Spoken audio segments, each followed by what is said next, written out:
Hi everyone, welcome back to my channel. I hope you're all having a lovely day. Today I wanted to share with you a little myth busting video, and I say that in the loosest terms, of these three very popular handbags. So I've got my Mini Lady Dior, which is very new to me. I have the Saint Laurent Toy Puffer and the Fendi iconic Peekaboo. And what I want to cover in this video is I want to talk about some of the pros and cons that I've heard from many other people on YouTube about these bags when I was researching these. And I wanted to cover whether I felt the same way about them or not. Of course, all of this is down to personal preference, and we all have things that we like and we don't like in a bag.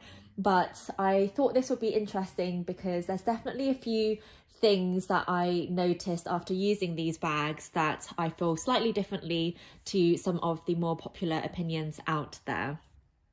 So this isn't going to be a full pros and cons video. I will probably do separate videos on those, and in fact I have already on at least this Peekaboo, but I will just cover off some of the popular points that I have heard online. So I am going to start with my Fendi iconic Peekaboo Mini. This is my favourite bag out of the lot. It's very sentimental for me and it's just so lovely. So there are 3 points that I want to touch on with this bag. Firstly, what I hear a lot is that the leather is very soft, and I totally agree with this. So actually all the points on Fendi I agree with that I'm going to mention. Firstly, it is super soft in my opinion. It is the softest nappa leather that I've ever felt.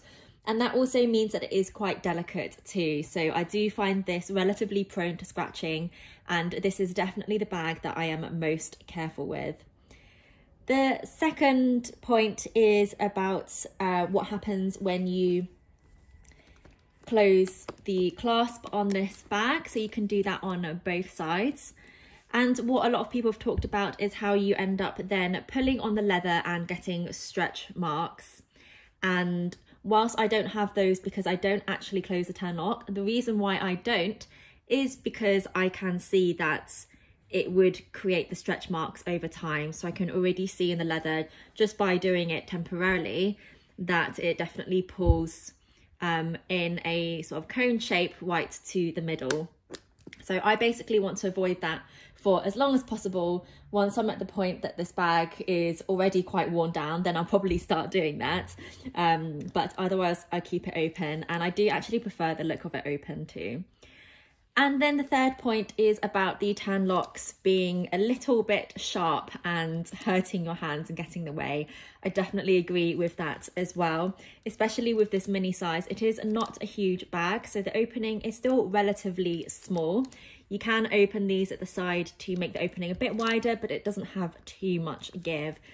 And so when going in and out of the bag, because these turn locks do stick out quite a lot on both sides, sometimes I do scuff my hand on that. It's not painful, it's not a big deal, but it can sometimes be a little uncomfortable.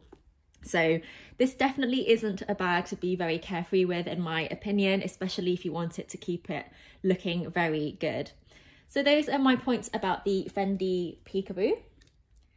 I will now move on to my Saint Laurent Toy Puffer. This is an absolutely stunning bag. I am so glad I got it in this colour. I thought it was very daring at the time because it's an expensive bag, and to get it in such a light colour would be disastrous if there were stains on this. So yes, I am quite relatively careful with this. I certainly don't place this on my lap when I go for food because the chances are I'll drop some food on it, which I definitely don't want. So I have got 3 points to cover off here. The first one is about how soft and puffy this is, which a lot of people will talk about. This is of course in the puffer line, so it's made to have this quilting, which is puffy. And I completely agree with that. This leather is so lovely and soft. It's very similar to the Peekaboo actually.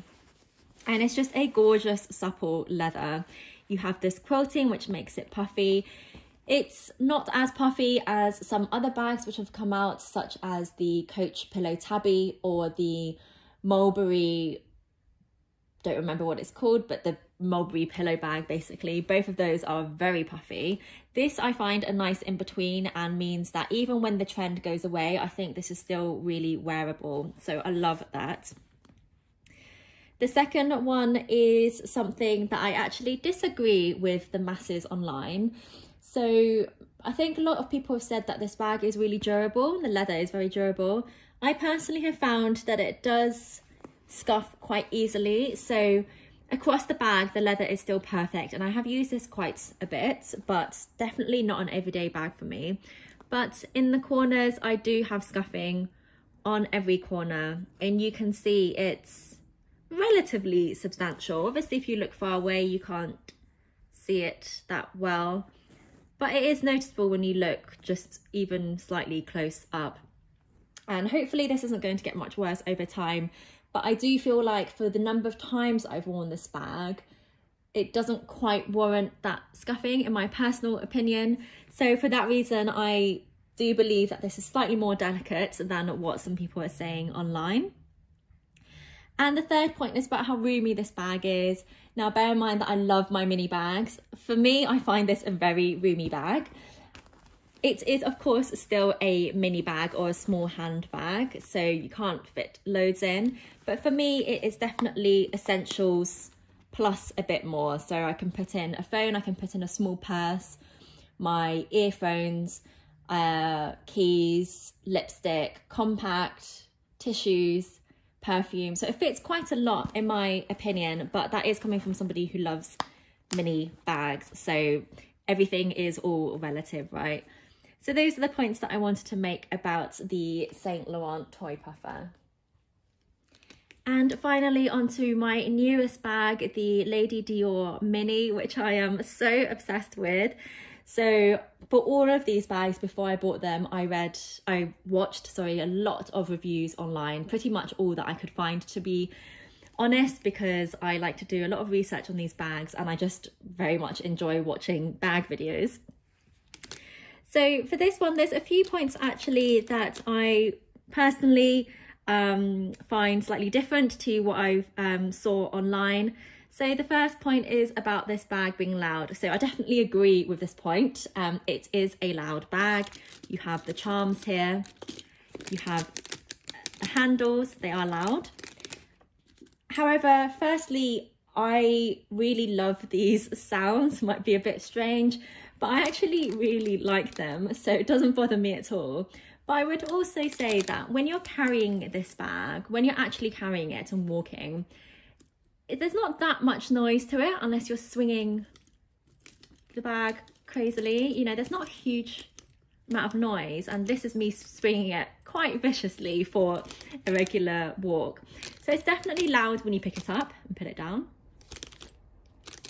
But again, for me, it's not a sound I'm bothered by, but if it is something that you know will annoy you, then this probably isn't the bag for you, because there are quite a lot of hardware pieces on this. Secondly, a lot of people talk about this bag being very soft. I have to say, I don't actually find the leather that soft, but that also means that it feels very durable. So I definitely feel like I don't need to be as delicate and careful with this bag as I do with either of these two, because I feel the leather is a bit more durable. It feels slightly more scratch resistant, and I feel like it's not going to scuff too much.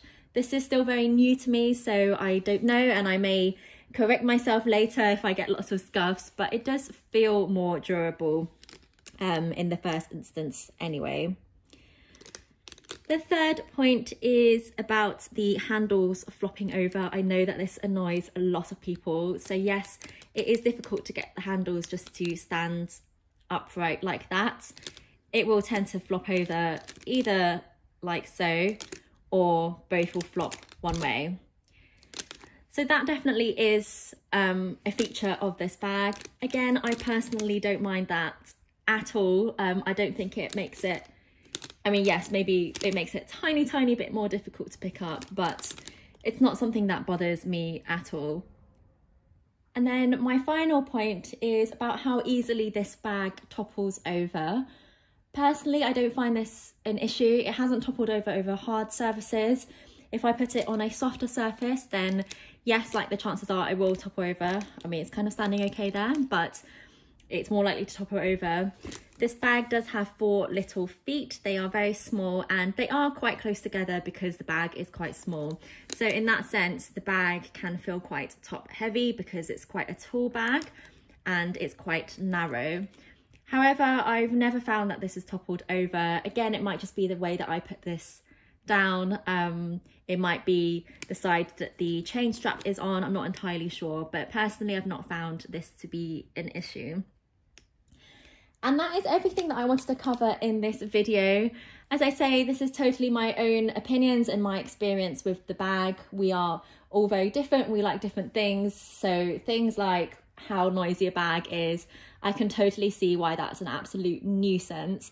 But I love those sounds that the bags make. So that might just be me being a little bit strange. I really hope this video is useful for you. I put this together because I personally watch a lot of these review videos before I make especially these larger purchases. And so I wanted to give my account of how I've been enjoying these bags. So hopefully any of the little pros and cons that you pick up will be able to help you in your decision on whether to buy this or not. Thank you so much for watching, and I will see you next time.